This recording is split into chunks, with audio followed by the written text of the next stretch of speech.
जुड़ रहे हैं ज्ञानेंद्र तिवारी देहरादून से हमारे साथ जुड़ रहे हैं और राजकुमार भी दिल्ली से मेरे सहयोगी जुड़ रहे हैं। दोनों का रुख करेंगे। सबसे पहले राजकुमार का रुख करूंगी। राजकुमार, क्या जानकारी है आपके पास इस खबर से संबंधित? दिल्ली में कैसी हलचल? निश्चित तौर पर, क्योंकि उत्तराखंड की जो राजनीति है, उस राजनीति में जिस तरीके के बदलाव तेजी से आ रहे हैं, उसको लेकर धीरे धीरे धीरे तापमान बढ़ता हुआ नजर आ रहा है। कई नेताओं से बात हुई है और कांग्रेस आला कमान इस मामले में बिल्कुल फूक फूक के कदम रख रही है। आज सारे नेताओं को बुलाया जा रहा है। मैं इस समय उत्तराखंड सदन के बाहर हूं और उत्तराखंड सदन में नेता प्रतिपक्ष आके रुके हुए हैं। हालांकि वो अभी फिलहाल उनकी एक बहुत कॉन्फिडेंशियल एक मीटिंग हरीश रावत के साथ अपोज थी, तो वो वहां निकले हुए हैं। तो कांग्रेस की जो रणनीति है, कांग्रेस बिल्कुल निश्चित तौर पर कई और नेताओं से बात हुई है, जितने भी उन्होंने 4 अध्यक्ष और बाकी तमाम नेता प्रतिपक्षों के साथ बैठ के हरक सिंह रावत को किस तरीके से समाहित किया जाए, इस पर भी कहीं ना कहीं रणनीति बन रही है। और ठीक है राजकुमार, ठीक है, मैं लौटूंगी आपके पास। जरा देहरादून का रुख कर लेती हूँ। ज्ञानेंद्र तिवारी मेरे सहयोगी वहां से हमारे साथ बने हुए हैं। ज्ञानेंद्र, इस जानकारी को लेकर, इस कार्रवाई को लेकर उत्तराखंड में कितनी हलचल आप देख पा रहे हैं? वहां के लोग और सियासतदान इस पर क्या कुछ कह रहे हैं? क्या जानकारी इस खबर से संबंधित आपके पास है?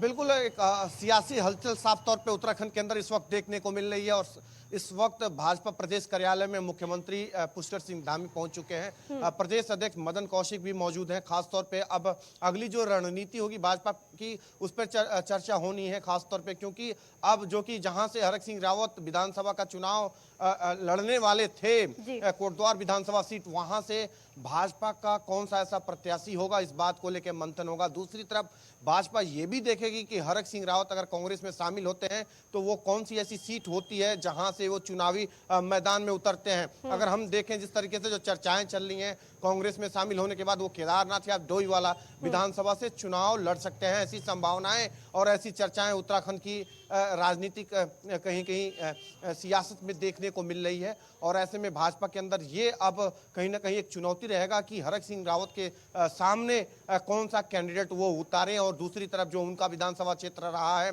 वहां पे उनका यानी कि कोटद्वार में कौन सा प्रत्याशी हो सकता है। एक मजबूत कैंडिडेट भाजपा को उतारना होगा वहां की सीट को जीतने के लिए। और ऐसे में अगर हम देखें जिस तरीके से आज कहीं ना कहीं एक हलचल सी मची हुई है, सुबह से ही जिस तरीके से प्रदेश कार्यालय में जो तमाम जो दिग्गज नेता हैं पहुंच रहे हैं। और ऐसे में हमने ये भी देखा है कि जिन नेताओं से हमने देखा है कि हरक सिंह रावत जिस तरीके से एक दबाव की राजनीति करते थे, उसकी वजह से कई ऐसे नेता थे जो उनका खुल के विरोध करते थे, जो लैंसडाउन से वो अपने बहू के लिए जहां से टिकट मांगने की कोशिश कर रहे थे, चुनाव लड़ाने की कोशिश कर रहे हैं। वहां के जो भाजपा के विधायक हैं दिलीप रावत, हमने उनको भी सुना किस तरीके से उन्होंने बताया कि लंबे समय से वो उनका किस तरीके से विरोध कर रहे थे। और ऐसे में अब कहीं ना कहीं जिस तरीके से वो पार्टी से उनकी बर्खास्ती हुई है और कहीं वो कांग्रेस में शामिल हो रहे हैं, तो एक चुनौती भाजपा को अभी भी बनी हुई है कि वो जहां से चुनाव लड़ेंगे उनके समक्ष कौन से ऐसे प्रत्याशी होंगे जो उन्हें सीधे टक्कर दे सके।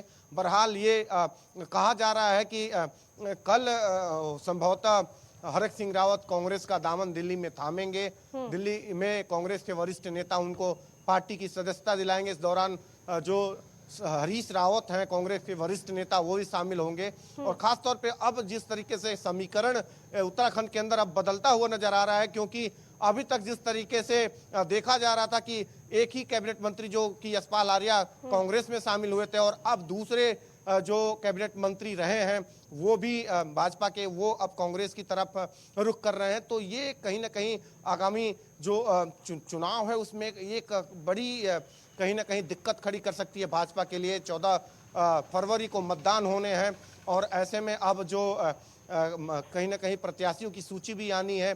पहली जो सूची है भाजपा की संभवतः कल सामने आ जाएगी, उसके बाद से कांग्रेस की सूची सामने आएगी। और अब समय वाकई बहुत कम है और ऐसे में ये समीकरण दोनों पार्टियों को साधना होगा। और ऐसे में भाजपा को एक कड़ी चुनौती अब एक बार फिर कांग्रेस से मिलने वाली है, क्योंकि कार्रवाई की गई है तो निश्चित तौर पर कुछ सोचकर ही पार्टी ने ये स्टैंड लिया होगा। लेकिन एक बार फिर से राजकुमार का मैं रुख करूंगी। कांग्रेस मुख्यालय के बाहर से हमारे साथ जुड़े हुए हैं अब राजकुमार, क्योंकि जैसे कि देखिए ज्ञानेंद्र भी बता रहे हैं कि वो कांग्रेस का दामन थामने वाले हैं, ऐसी खबरें हैं, सुगबुगाहट ऐसी है।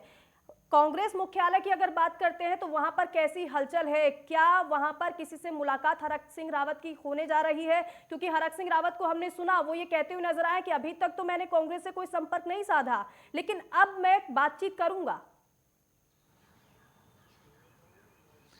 दीपिका, यदि इस पूरे मसले को देखा जाए तो ये पिछले 24 घंटे से जो मामला चल रहा है, कल का पूरा दिन बहुत महत्वपूर्ण रहा और आज का दिन जो है वो बहुत महत्वपूर्ण है।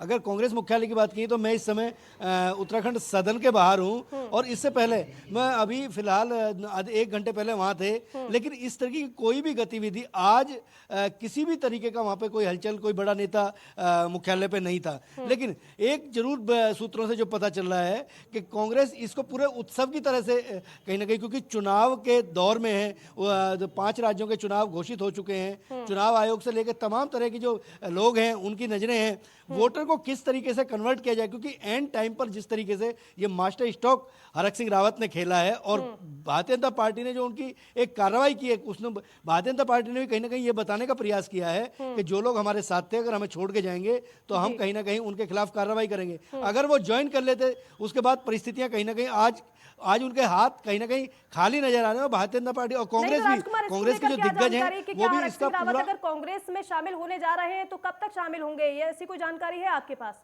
कब शामिल होंगे कांग्रेस में? क्या बातचीत हो गई है कांग्रेस से उनकी, या फिर पहले से बातचीत हो रखी है?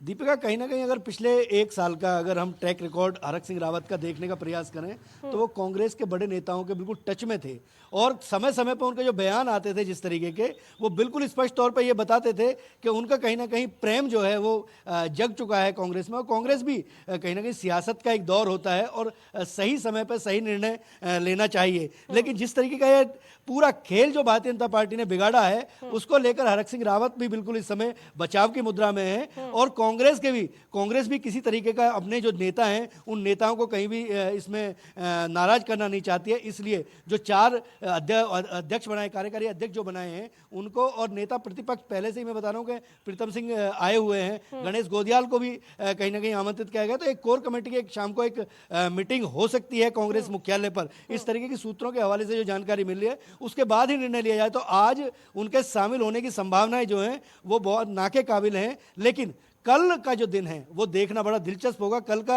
सूरज क्या लेके आता है ये देखना बहुत अहम होगा। लेकिन अभी भारतीय जनता पार्टी और कांग्रेस के जो नेता हैं वो कहीं ना कहीं आपस में जानना चाहता है कि अब इस सियासी भूचाल में आगे होगा क्या। आप बने रहिएगा हमारे साथ, हम आगे भी रुक करेंगे।